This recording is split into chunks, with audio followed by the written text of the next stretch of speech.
the certified seed, you'll never have bacterial wilt, and you'll also not have a disease called potato cyst nematode. Viazi yenye tulitoa hapa tuliletewa na director wetu, ilifanya kazi mzuri sana. Tutasaidia serikali kwa kupunguza ajali. Naona kama nchi yetu haitakuwa na shida ya chakula. Yote haya kwenye KBC Channel 1.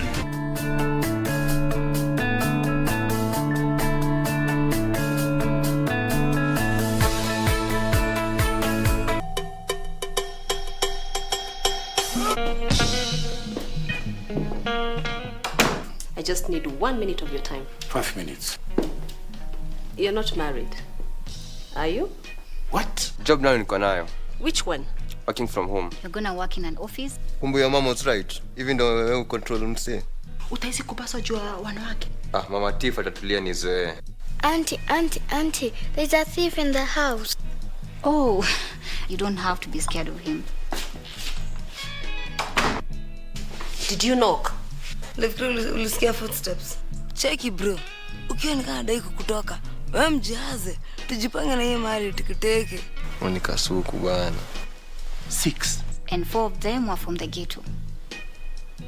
6. Tiffany wangu.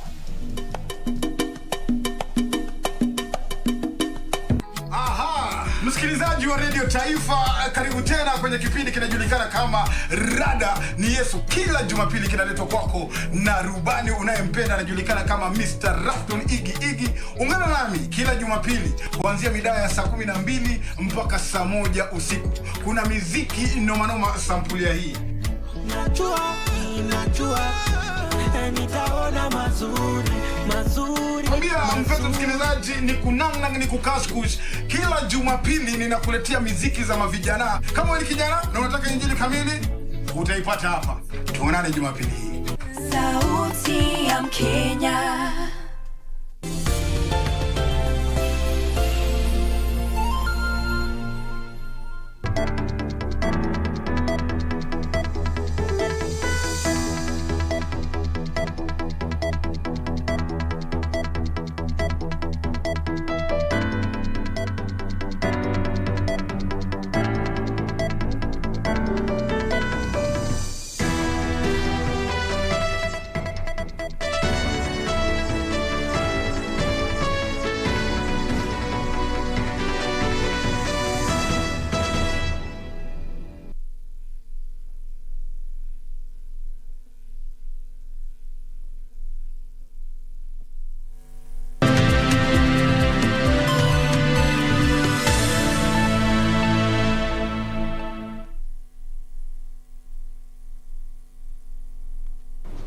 Good afternoon. Thank you for joining us on Lunchtime News. We have a comprehensive bulletin lined up this afternoon. My name is Jacky. Wambiru. Sign language interpreter is Lucy Maura. Some of the issues that we shall be taking a look at this afternoon are matters security, matters politics, matters health, among others. And to kick us off, Information and Communication Cabinet Secretary Joe Musheru has distanced himself from claims that he was part of those planning to rig the August 9th presidential elections.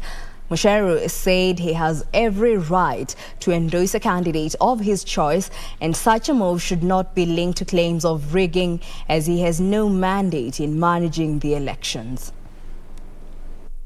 Speaking at a gala dinner to award finalist startups in entrepreneurship, Musheru read malice from those linking him to claims of planning to rig the August 9th presidential election. I do not work for the IEBC, I do not run elections, and I am therefore surprised that so much effort and energy can be put, such a long letter is written to start asking IEBC to sanction me.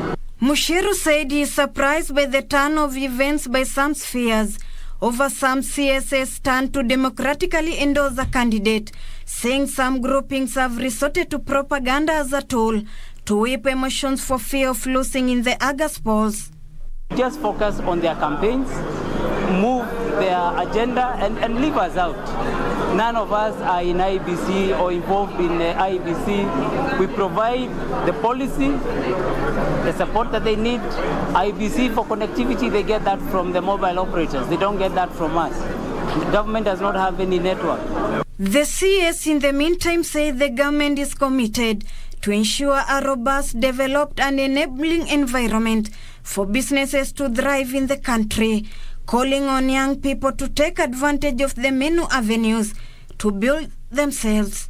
ICT is the new way of life and defining character of our generation that will continue to influence human interactions for a long time to come. It is encouraging to note that today's finalists span across different sectors, all geared towards creating a positive impact in our communities and the planet at large. I take this opportunity to thank all the young Kenyan entrepreneurs, all the participants. You were very active in the challenge. Honestly, you were very inspiring, refreshing. You put so much energy during the pitching sessions. You were very well prepared. The three finalists walked away with 1.6 million Kenya shillings each, as well as other goodies. Ruth Wamboy for Lunchtime News. Religious leaders drawn from different denominations across Embu County are drumming up for peace ahead of the August general election. Speaking during a prayer service for aspiring candidates in Embu, the clergy urged all candidates vying for different positions to become peace ambassadors.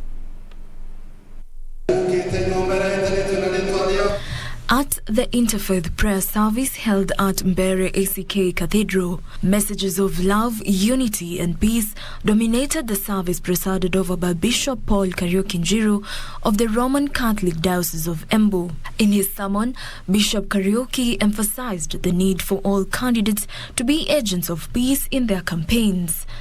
Ni vizuri kujua kuwa viongozi pia tunapewa na Mungu.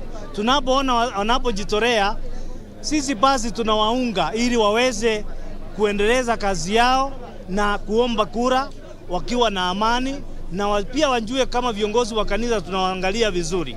Echoing the sentiments, ACK Bishop Reverend Moses Masamba from the Diocese of Mbere South called for political candidates to observe the highest level of responsibility and civility to ensure the county remains united even after the August polls.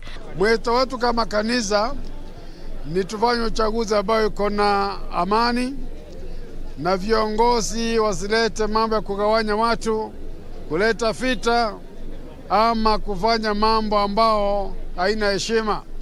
Na wamesema wataleta amani na siasa zao na kampeni zao zitakuwa za heshima.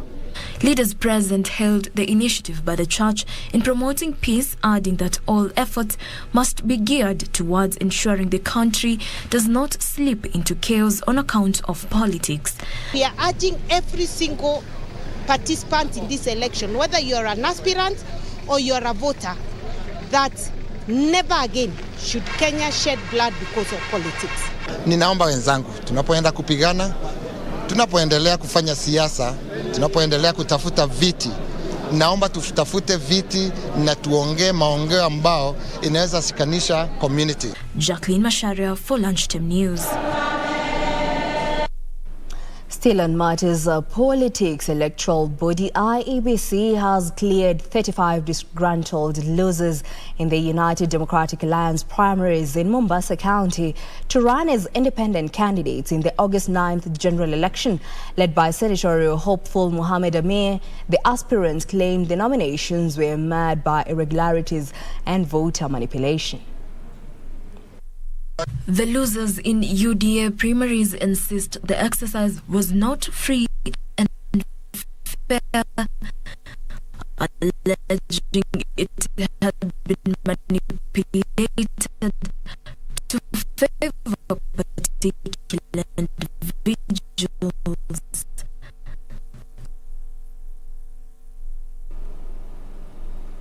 Well, we do apologize for that. We shall be bringing you that report later on. For now, we move on. The National Cohesion and Integration Commission claims the conflict along the Cielo and Wambiru boundary could be linked to the August 9th general election. The commission said investigations have shown that some politicians were seeking cheap mileage by inciting locals against others, and those found will be held liable for any conflicts. NCIC Commissioner Danvers Makori warned local politicians from Meru and Cielo counties to stop inciting locals along the border. We'll take more action, regardless of who you are. You're not above the law. We'll not allow wananchi in Meru, in Cielo, to squabble and fight because you have special interests and you're inciting them for your own special interest. Number one. Number two, the question that has been developing and bedeviling this issue for a while. The reason we've brought all these leaders here is so that we can have a consensus. Cielo County Commissioner Geoffrey Omoding called on members of the public to desist from taking matters into their own hands whenever they are wronged and instead allow government authorities to take action in accordance with the law. Hatutakubali incitement yoyote na mwanasiasa ama mtu yote ambaye anajiona ako na nguvu. Kwa hivyo hiyo mambo ya incitement hiyo tutakuwa very firm on that. Sisi ambao tuko karibu hapa tukipata report security team tuna move in. Tuna move in, tuna secure mahali. Elders from the area promised to ensure communities coexist harmoniously as brothers and sisters. Na vile tumeanza mkutano yetu, hakuna mtu ambaye amekuwa defensive upande wake. Tumekuwa watu moja, tumeongea haja yetu na haja yetu ni tuwe na amani. Sisi nafikiri hatutagonganishwa tena. Sisi tutaishi kama mandugu na si wanasiasa. Hii ni wakati wa kutafuta kura, lakini usitafute kura ukijaribu kuweka maneno kusema hapa ni wa fulani, hapa ni wa fulani. They called upon the government and NCIC to also organize more meetings at the village level so that members of the conflicting communities interact more often. Jelis Aladi for Lunchtime News. In other news, enterprises and organizations have been called on to adopt the technological shift in security systems as they go about risk management solutions for their business. This came from ACE's International President Malcolm Smith during a corporate security conference at a Nairobi hotel. The ACE's boss assured that the shift towards artificial intelligence does not take away the human bit of security solution. Speaking during a corporate security conference where he was the chief guest, ACE's International President Malcolm Smith highlighted the need to get the physical and artificial intelligence factors of security in enterprises and organizations, even as he pointed out a skill shortage of 4.7 million. So there's really a focus on people to upskill and reskill people so they can catch up and being able to protect their assets, people and assets of the companies through cybersecurity expertise. The association's Kenya chapter chairperson Tobias C. pointing out the need for private security organizations to collaborate with government institutions to provide better security solutions for their clientele. Unless organizations manage their risks, then those organizations are not likely to survive. Sentiments echoed by the regional vice president, retired Brigadier General Ahmed Mohammed, who noted the association's steady improvement with the plans to grow it across Africa. We are better able now to participate with everybody else, far and wide, on how ASIS is operating. And that helped us indeed to pass our message and indeed to grow the numbers in our chapter, both in the chapter and the region. ASIS chapter, well done. The association boasts of membership of over 37,000 premier professionals globally, with projections of more joining in the days to come. Yusufar reporting for Lunchtime News.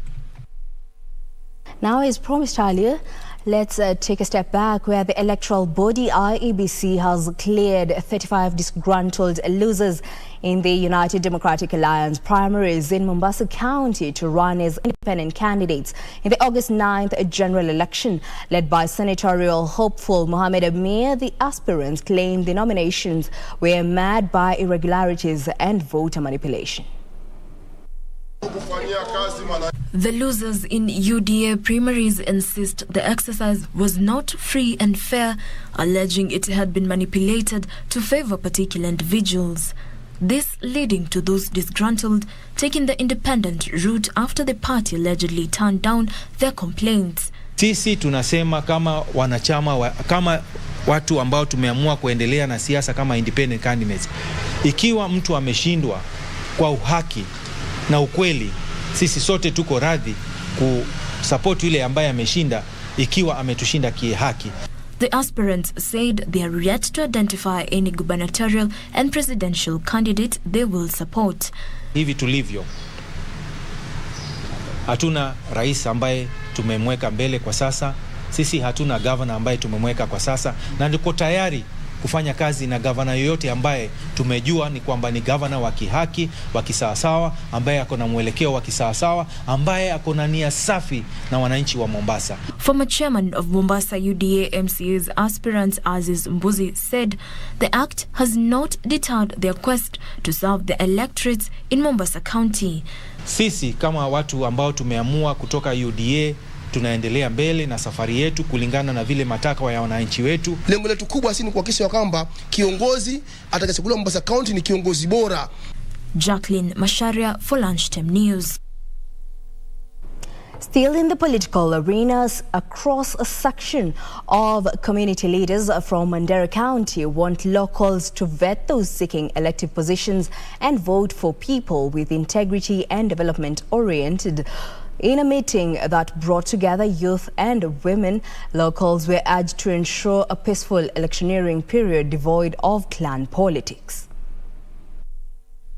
In a meeting that was led by Mandera Maendeleo ya Wanawake chairperson Bawiko Aden, locals were urged to be ambassadors of peace and ensure sins of clanism do not infiltrate into politics. Tunataka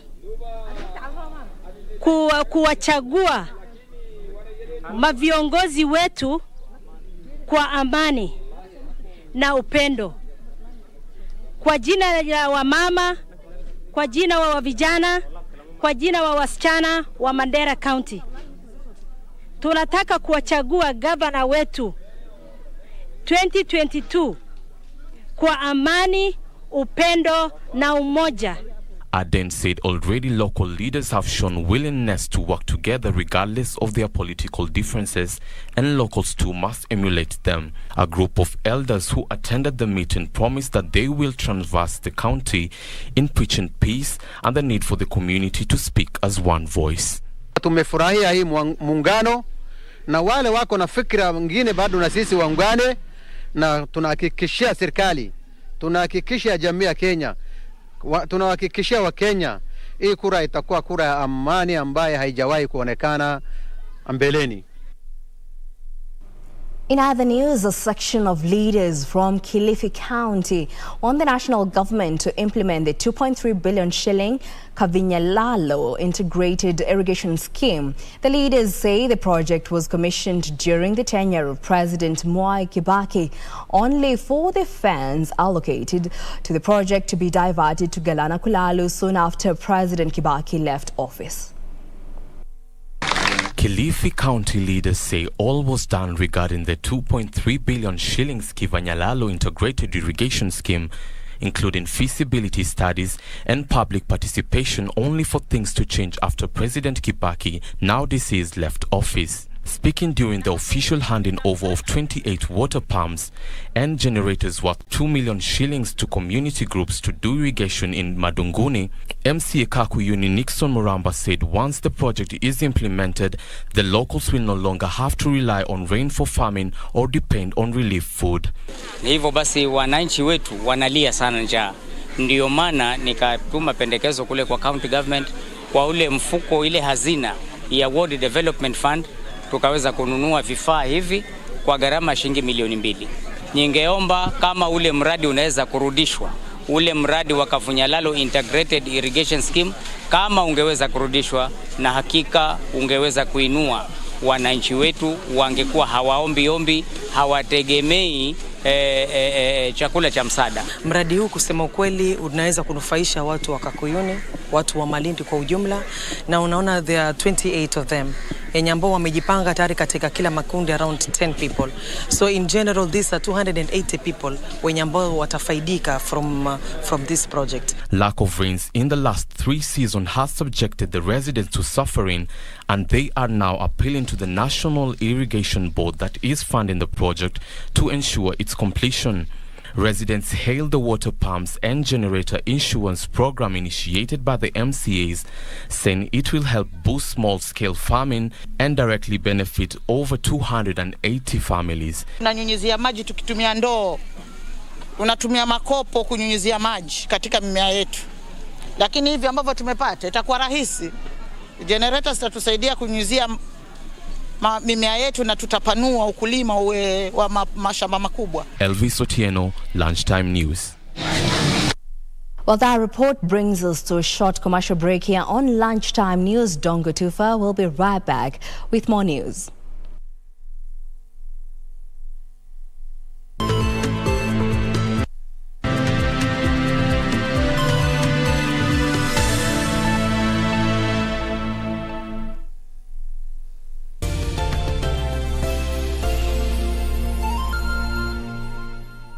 Uchaguzi mkuu wa tarehe 9 Agosti utabadilisha pakubwa taswira ya kisiasa ya taifa hili.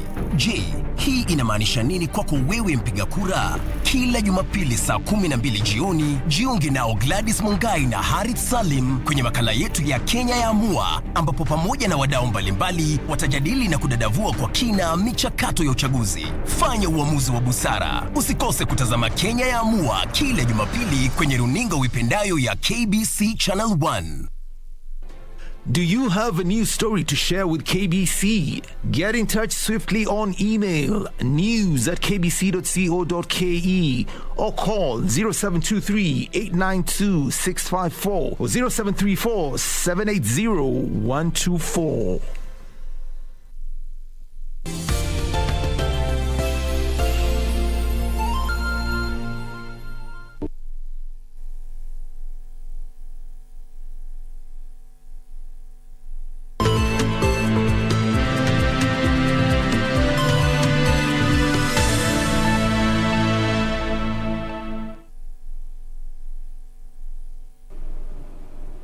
Welcome back. Now let's proceed.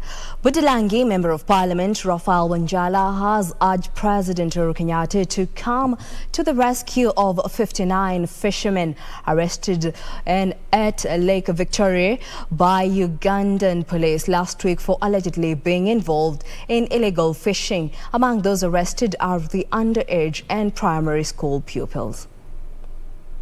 Budalangi MP Raphael Wanjala has urged President Uhuru Kenyatta to intervene and help free 59 fishermen arrested by Ugandan authorities in Lake Victoria for allegedly doing illegal fishing last week. The MP accused the government of not doing enough to resolve the matter. Wanjala claimed the fishermen were being harassed by Ugandan Defense Forces. Jeshi ya Uganda imeingia Lake Victoria. Wameshika watu wetu wote. Watu wetu wameshindwa kwenda kuvua samaki. Uganda wanataka kila mtu atoe 40,000. Mr. President, you must come to our aid because it's only you who can protect us from Ugandans. It is very serious. If it continues, we are going to organize for the demonstration. The Budalangi Fishermen Leadership through Beach Management Unit Assistance Chairperson Polycarp Juma condemned the arrest, saying the move has disrupted livelihoods for affected families. Na tunaomba serikali yetu ya Kenya tafadhali, watu wenye walishikwa kule ni wanafunzi na wazazi wa watu. Sasa huku watu wanahangaika sana. Ukipata hata wale wazazi ambao walikuwa wako na watoto wao, pia saizi watoto hawezi kumanage kwenda kwa shule juu sasa hakuna vile wanaweza pata mapato. Among those arrested include 4 children, one of who is a class 8 pupil. Alikuwa registered class 8. Sasa ombi langu, naomba serikali yetu anisaidie kwa maana sina bwana. Mimi ndio bwana, mimi ndio mama. Nakuru County government will provide fish traders along the Nairobi-Nakuru highway with freezers and cooler boxes in a bid to address the quality and safety of their product. The county said that the construction of the 239 million shilling fish market along the highway would be complete by December 2022, thus resolving the issue of hawking along the highway. Here is Andrew Okeru with the report. Following the warning by the Ministry of Health that the fish hawked along the highway was not fit for human consumption, the county government of Nakuru has opted to create the right environment for fish market. Speaking in Naivasha, Nakuru Governor Leki Nyanjui assured fish traders and consumers that the county was keen to resolve the current impasse. There is a market right on the highway that we are creating. It's already under construction. So once it is completed, you'll have a full place where you can park your vehicle, go and buy your fish or eat. If you want to eat your fish there, then you can go. So I think the temporary inconvenience of them not having a place to sell is obviously not a good thing. The governor said the fish market, once complete, will solve the issue of storage, marketing, processing and value addition. When you give hawkers a permanent place to work, you also give confidence to those who give credit. Because if I'm giving you 10, 20,000, I want to know where I will get you tomorrow. On their part, the traders defended the quality of fish sold on the highway. According to Peter Kimani, the warning by the health department is alarming, claiming traders they only sell freshly harvested fish. Sasa tumeshindwa ni nani hao wanatuharibia jina, juu hatunaga samaki yenye si fresh. Na tunauzia almost zaidi ya customer hata 1,500-3,000 kwa wiki, na wanaenda wengi wao wakirudi. This was echoed by another trader, Elijah Wanyoike, who noted that the directive had affected the market. Itatuharibia kazi juu sasa ndio wakati kutafuta school fees. Ndio sasa watu wengine sasa mpaka kuna wengine wako na watu wako secondary, mambo ni gumu na maisha iko gumu. Andrew Kero for Lunchtime News. Now we'll cross over to business, whereby private sector business conditions deteriorated last month, hurt by decrease in customer demand in response to rising consumer prices and living cost, as well as supply shortfalls for some goods. For the first time in 3 months, the headline Stanbic Bank Kenya Purchases Managers Index dropped below the 50.0 no change mark in April, falling to a reading of 49.5 from 50.5 in March. Bank Kenya Purchases Managers Index indicates that this month a solid fall in output was registered as firms experienced supply shortfalls for a number of items due to the war in Ukraine and a near record rise in output prices. Input costs rose to the greatest extent in over 8 years. Subsequently, retail prices were raised at the quickest rate in the survey's history, while business confidence dropped to a fresh record low.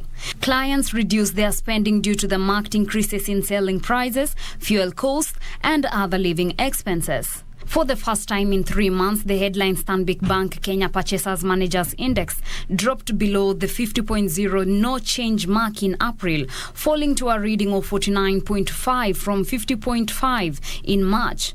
Readings above 50.0 signal an improvement in business conditions on the previous month, while readings below 50.0 show a deterioration. The survey indicates that the decline in operating conditions was underlined by a renewed fall in new order volumes in April. The decrease was related to clients reducing their spending due to marked increase in selling prices, fuel cost, and other living expenses. With sales falling, Kenyan businesses reduced their activity for the third time in the past 4 months in April. The reduction was solid and faster than in March, with declines seen in the construction, agriculture, and services sectors. Business confidence regarding future activity dropped to a record low for the second successive month in April on concerns over rapid price inflation and reduced client spend that meant that only 9% of businesses gave a positive outlook. Reporting for Lunchtime News, I am Teresa Mutai. Israeli firm Admir Technologies is set to roll out a geosynthetics program geared at building its local capacity through road construction initiatives. The firm aims to provide solutions through trainings on adoption of geosynthetic solutions in roads and related infrastructure. Technologies, a provider of geotechnical and civil engineering solutions based on geosynthetics, has commenced local building and construction professionals training and related capacity building in conjunction with the Architectural Association of Kenya. Admir Technology CEO Mary Tato says the firm would be investing more than 50 million shillings in the rollout of capacity building efforts geared at facilitating cost savings in the timely delivery of quality infrastructure projects. He says that geosynthetic solution in engineering projects such as roads, airport runways, railway lines, seaports, dams and retaining walls, reservoirs and waste landfills, stabilizing slopes, drainage and many other applications have been proven to be cost effective. Geosynthetics will save cost and they'll also save time in projects, and this is achieved by one, you're able to build in very tricky environments. For example, you can easily build a road in a swampy area or in an area where you have very soft soils. With the help of our geosynthetic solutions, we can create a much more stable base, and we can increase significantly the lifetime of the road structure. Finally, Family Bank shareholders have approved a 1.1 billion shillings in dividend payout at the rate of 0.83 cents per share. The dividend payout is backed by the bank's upscale profit before tax that increased 3.3 billion shillings, as well as the improved liquidity from the 2021 financial year results. Family Bank CEO Rebecca Mbithi noted that the lender's core focus was to deliver strong value propositions and strategies meant to drive up their business operation systems. Ndutamo Kami for Lunchtime News. In other news, flamingos have flocked back to Lake Bogoria in Baringo County after the end of the breeding season at Lake Natron in Tanzania. The flamingos courting a dance at the lake, a natural heated swimming pool, and the rich culture are some of the key attractions at Bogoria, as Irene Muchuma Odim highlights in this week's episode of Magical Scenes.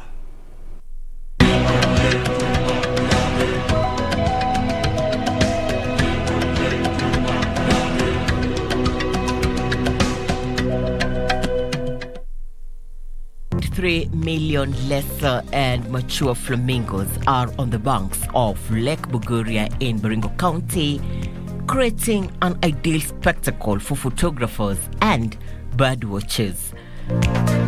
Especially now that we don't have a lot of international tourists, the flamingos are not disturbed, because before people could flock in and, so there are as many as they can be. The lake's abundance of algae attracts flamingos that had migrated to Lake Natron in Tanzania for breeding. The migratory birds are a spectacle to watch. Once again, it is that time of the year. The flamingos are back to Lake Bogoria in the county of Baringo after a breeding season in Lake Natron, Tanzania. You could be lucky enough to see them grazing, and most interesting bit about them that you could capture for a memory is their courtship dance. This is their courting dance. They lift their head high and slowly tiptoe while swinging from side to side.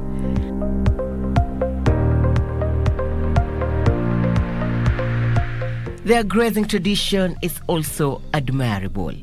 Lake Bogoria is also known for hot geysers that are medicinal and are a key tourist gem.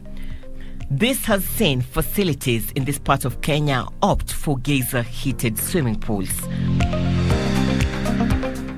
All clients will always want to have the ealing, the dip of the ealing. However, for exercise and also the temperatures here, we still have a number of clients swimming in the cold pool, which is 25 meters. So it's quite deep and also the length.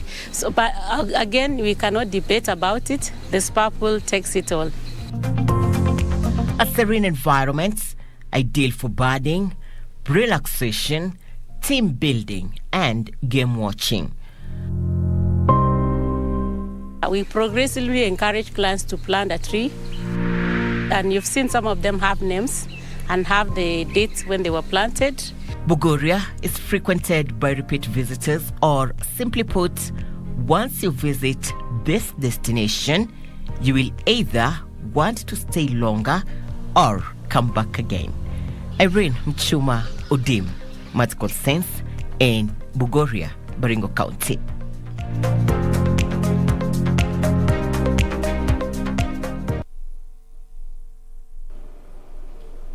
Kenya's social protection sector lacks the capacity to adequately address global shocks like the COVID-19 pandemic, owing to, among others, gaps in coordination, underfunding and over-reliance on donor funding. The latest report by the Partnership for African Social and Governance Research indicates that only 7% of working-age adults receive cash transfers. Older persons take up the lion's share at 77%, while persons with disability only account for 1% of funds availed under social protection programs. How you want to create solidarity? Because we need to think inclusivity is about solidarity. Ability to bring those ones who are not able to come on board so that they can enjoy with others. Even when we are talking about the informal and informal social protection, I'm very happy that these researchers are going to help us, because up to last year, nobody even thought that people in the employment sector can be vulnerable. Were we not waking up and finding that you don't have a job? That is what happened. And with that, you are at home. So it would also be good for us as a country, as we are seriously looking at ways of improving on our social protection, we look at such vulnerabilities. Meanwhile, groups of women in Kitui County have swapped charcoal burning and logging activities with fruits and vegetable farming in efforts to conserve the forest cover. The group grows fruits in deforested areas, both as an economic activity and to conserve the environment. It acts as a medicinal. We are making sure that it is not used up for cutting firewood. We prefer to plant a moringa tree. We use its leaves for medicine. We crush the seeds to clean our water for drinking. And its leaves, when it drops down, it makes manure to protect our earth. In her younger days, Museni Ndanu witnessed trees in her home area felled regularly for charcoal and logging as source of livelihood.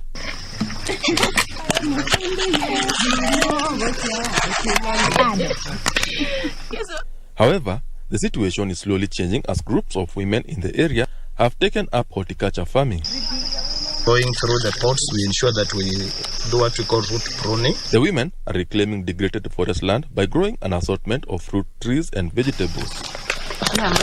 Tumeshukuru kwa hiyo, imetusaidia sana, imetufunza vile tutakuwa tunafanya mashamba yetu. Kama hii yangu haina mbolea, nianze na hii miti ndio nimepanda, ndio hii shamba ikiwa hii miti imetoa matawi, ikiongezekea mbolea nitakuwa ninapanda kama mahindi ama mbaazi, siwe zinanisaidia kwa chakula ya watoto. The women plant indigenous trees alongside fruit trees and have started nurseries to scale up fruit production. Kwa jua miti ingine ni dawa na matunda tunapanda kama passion fruits, papai na mboga ya kutusaidia. The group of 16 says each make 25,000 shillings a month from this venture and are planning to scale up their operations and expand their markets. Tumesaidika sana kwa hiyo, na kuna mahali tumetoa, tulikuwa hatujui la kufanya tukiwa na shamba kama hii, na vile vile matunda Inatusaidia sana kwa sababu tuko na watoto na hii mti itakaa kama miaka 15 na tumeifurahia.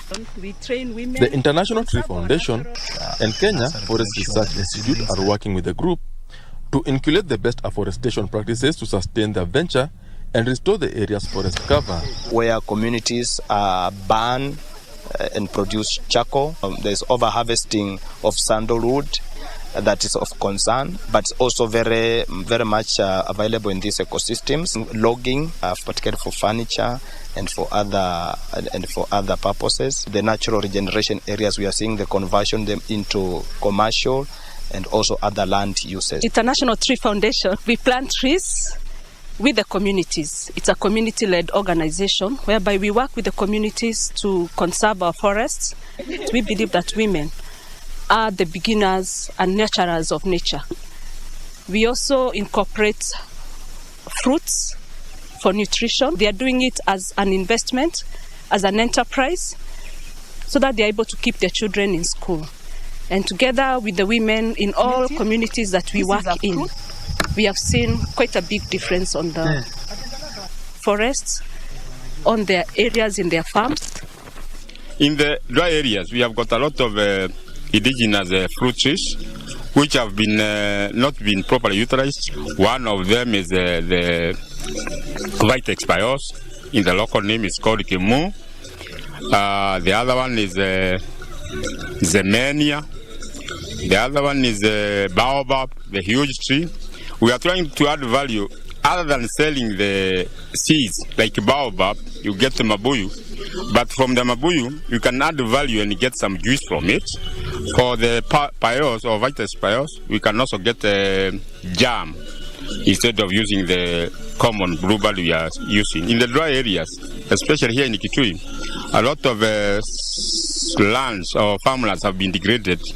We have come up with dryland babu, which we are trying to reclaim or rehabilitate, and we are trying to tell farmers how to capture or how to reverse the trend of the soil erosion using the babu for soil conservation. The groups hope that the afforestation venture will not only sustain their livelihoods, but also improve the area's ecology to support more farming activities in future.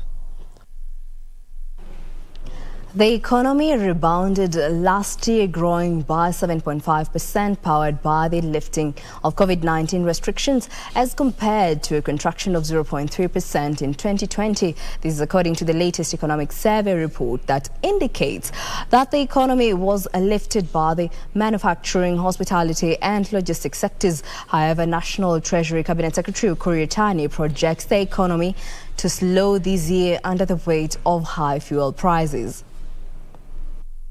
Restrictions pushed to contract 0.3% in 2020, the first contraction in nearly 3 decades. However, the lifting of the restrictions and gradual reopening up of countries lifted economic activities, with Kenya rebounding to register a growth rate of 7.5%.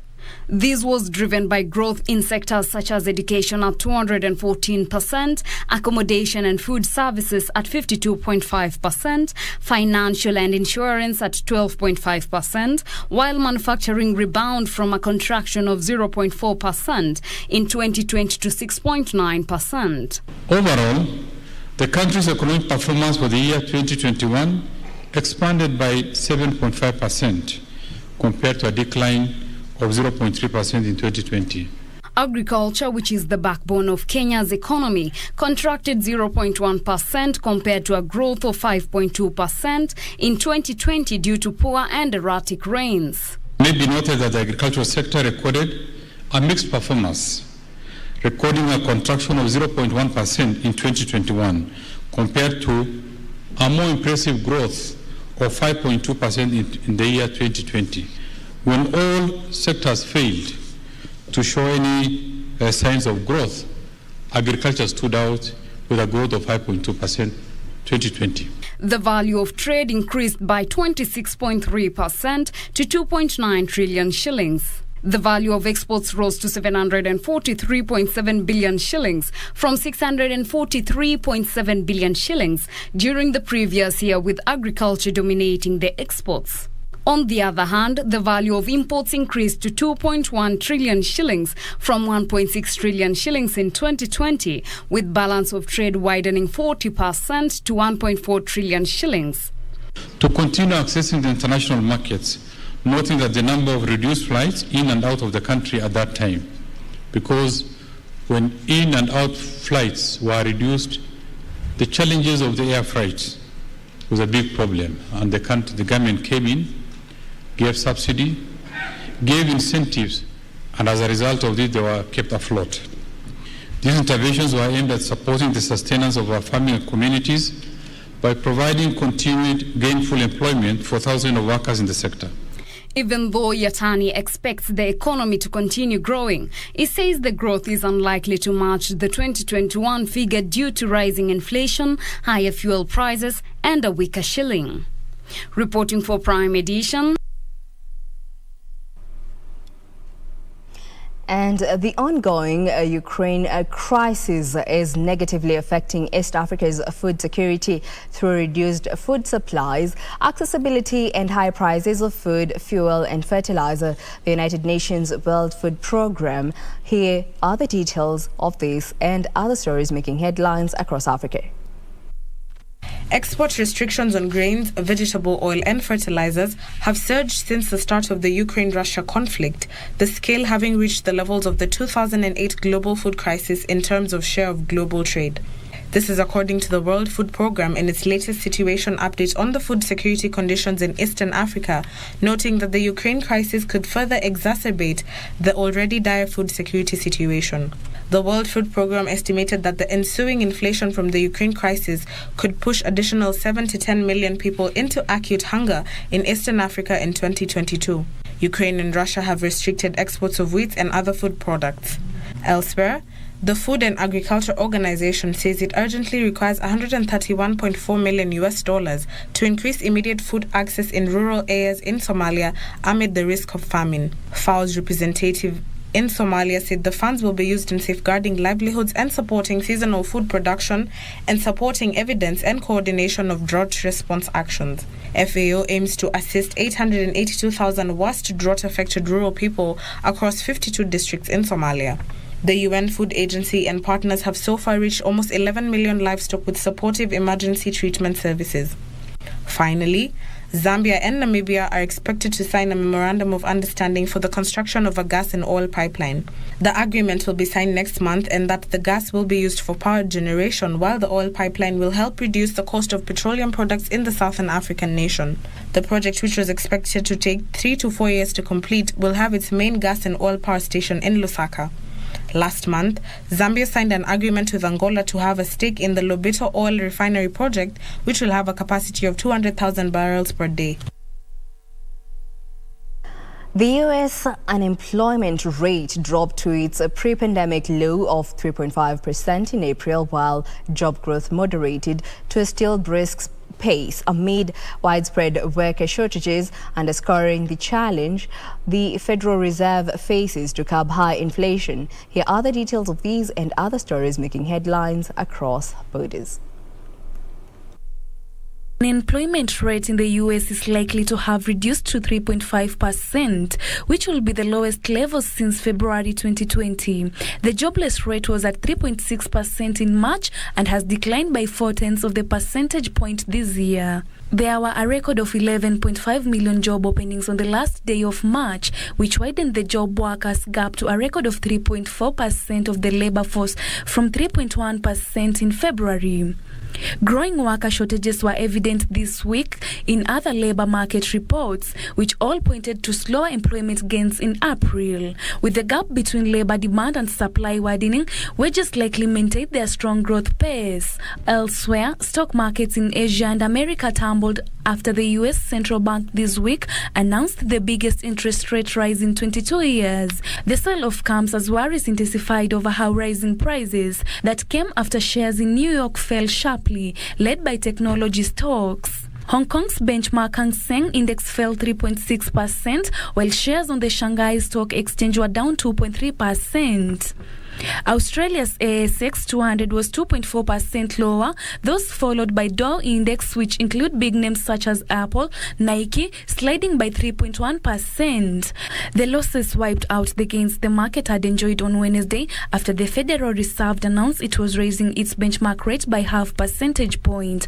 Finally, Italian luxury brand Gucci will start accepting payments in cryptocurrencies in some of its stores in America. This service will be rolled out later this month at some of its flagship outlets in Los Angeles and New York. The announcement by such a high-profile brand marks another step forward for the acceptance of cryptocurrencies by mainstream businesses. Some of the world's biggest brands now accept digital currencies, including technology giant Microsoft, US telecoms firms AT&T, and coffee chain Starbucks. Bitcoin has also become legal tender in 2 countries, El Salvador and the Central African Republic. Terry Njenga for Lunchtime News. And now on our interview segment, I'm joined by Abhinav, who is the head of marketing at L Bank. Well, welcome, sir. And we shall be taking a look at matters cryptocurrency. And just to kick us off, maybe for an individual who wants to venture into investing into cryptocurrency, what's the first thing that they actually need to know when they want to venture into cryptocurrency? Hi everyone. Hi Kenya. It's great being here. So to answer your question, one of the most important things in venturing into cryptocurrency is education. I think this industry is about 7 years old, 8 years old, and education is something that is very important when you are learning about tokens, coin projects, when you're investing your money into it, and then there is a lot more aspects. Once you get deep into it, then you will understand how it works. Mm-hmm. Maybe perhaps shed some light on why, what are the benefits of investing in crypto? So there are a lot of coins, first of all. So Bitcoin, Ethereum, Cardano, one of the biggest coins in the world. So the benefits is that, cryptocurrency gives you freedom. It's financial freedom to people. At L Bank, what we want to do is give power to the people. We want to, Africa, India, Latin America are one of the biggest markets in cryptocurrency. So whenever you're investing, do your research, find the best platform when you are in the crypto space. And then you can make good investments in any any coin you invest in. You say L Bank is coming into Africa, or rather venturing into Africa to cushion Africans in terms of finances, and maybe why choose Africa? And Africa is one of the biggest cryptocurrency markets, digital assets markets in the world. And Africa is a market where crypto adoption is moving so fast. P2P is one of the largest markets in Africa, and we feel that at L Bank, with the right education, with the right platform, and with the right people, the culture, we can make Africa a much bigger market than any in the world. Kenya is something that we are partnering up with Adanian Labs in Kenya, where they will help us expand in different regions in Africa like Nigeria, Ghana, Zanzibar, Tanzania, so different locations in Africa. And you mentioned the benefits. While there are many benefits to decentralized financial systems, maybe, and at the same time there are limitations, and one needs to be aware of this. Maybe shed some light on this. So there is right now currently, like I mentioned in the start, cryptos and the digital assets and the blockchain industry is so new. It's only 7 years old. The way forward for it is so that the government and at the same time the exchanges can work together in a compliant manner. This is how we will be able to make our industry a bigger industries in the next coming 5 to 10 years. We still have a lot of time in adopting cryptos. Africa is just one, and Africa is playing a very, very big role in making sure crypto adoption happens. And working with the government, working in a compliant manner. KYC needs to be done for each users. It's very important. And then different ecosystems working together, different crypto exchanges coexisting in the same space and partnering up with each other. It's very important to make sure that this industry does well. Mm-hmm. Still on the topic of limitations, all cryptocurrencies have experienced rallies or crashes, and maybe why would an individual venture into blockchain, yet it varies every day to day? So cryptocurrency, like you just said, the market is very volatile. I agree with that, because currently what's happening is the market is being run on speculations only. A lot of some big celebrity or some big founder says something, and then either the price of the coin will go up or down. So I agree that it's a bit of a volatile market. That this is where ecosystems like Cardano, Polygon, exchanges like LBank and different other exchanges are coming together to make sure that the market remains stable. And we are reaching at a point where once we start partnering up with different banks, once there are good on-ramp partners, once there are good off-ramp partners, this is where the market will start to stable up, and then people will be much more confident about investing as well.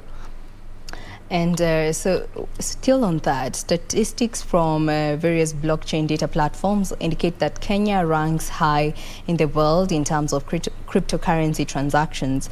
Do you think as a country we are prepared in terms of security and capacity to track suspicious transactions involving cryptocurrency dealings? Yes. So this is where, after meeting Adanian Labs, after meeting John, our co-founder Alan and our CEO Shantanu, they're also here. So they're directly having a conversation with Adanian Labs, partnering up with them to make sure that we have education compliant related and also safe environment when we are working in Kenya or in any other African countries. So yes, security is very, very important to us, and Kenya is the way roadmap for going into different markets in Africa. Just having cryptocurrency exposes you to theft, as hackers may try to penetrate the computer networks that maintain one's asset. Is it even possible to recover an investment once lost? So yes, there has been a lot of hacks around in the last 2-3 years. And we are, so LBank, just to add here, LBank has never been hacked. There has been multiple tries on it, but they have never been hacked till now. And we've been around since 2016. But in other platforms, yes, there are other platforms that have been hacked. But yes, the way tech is evolving, the hacks will become much lesser. Blockchain technology plays a very important role in that, and it's the future for the next 30 years. This is where you will see the hacks are going to reduce.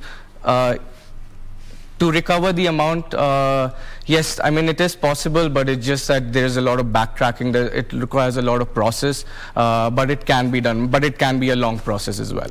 Okay. Yeah. As we wind up, maybe do you have any final remarks? No, I'm very happy to have been in Africa, been in Kenya, and I'm very happy that I got to do this interview as well. So thank you so much, Kenya, and thank you so much. Yes, that's it. Well, that is Abhinav Mete, who is the head of marketing at LBank. We wish you all the best as you venture into the Kenyan market. Now we move on. In other news, leaders allied to the Amaya Triangle Initiative, a peace initiative aimed at reconciling warring communities in the volatile North Rift region, have called for tolerance and understanding among politicians and their supporters as the country heads to the general election. Led by Laikipia Governor Nderitu Moreithi, the leaders urged politicians to shun utterances that could cause mayhem before, during or after the August 9th polls. Speaking at Rumuruti town during a feat to celebrate 5 years of Amaya Triangle Initiative, Religious leaders and elders from the various communities challenged politicians not to put the country on the wrong path ahead of the August polls.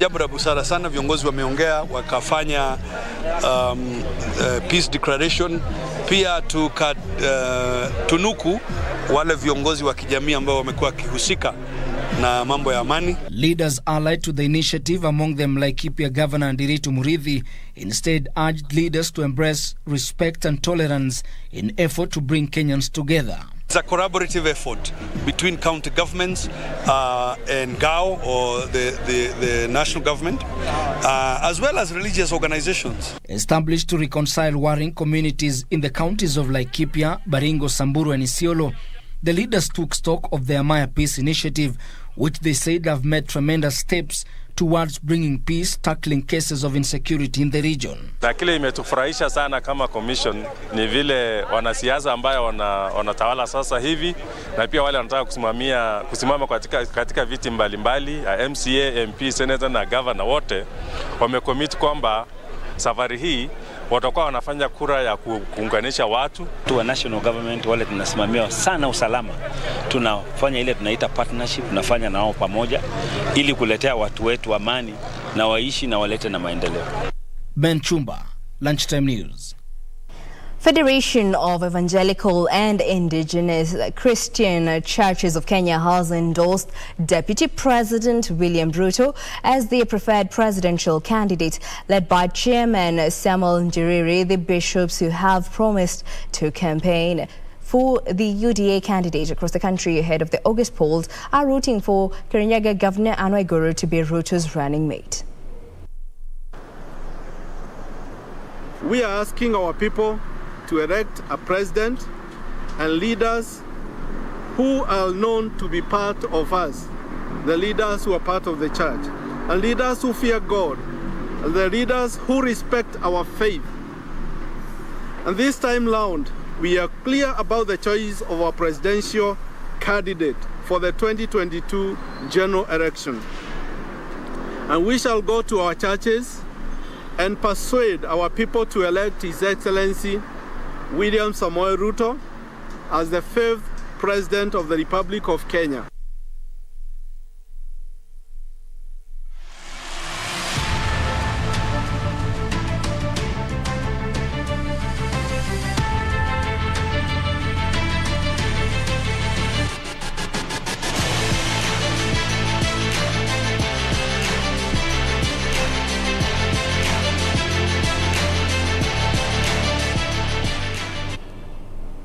And in the sports arena, Rangers will play Eintracht Frankfurt in the Europa League final. After the two sides won their semi-final matches, Rangers progressed on a 3-2 aggregate win over RB Leipzig, while Frankfurt defeated West Ham 3-1.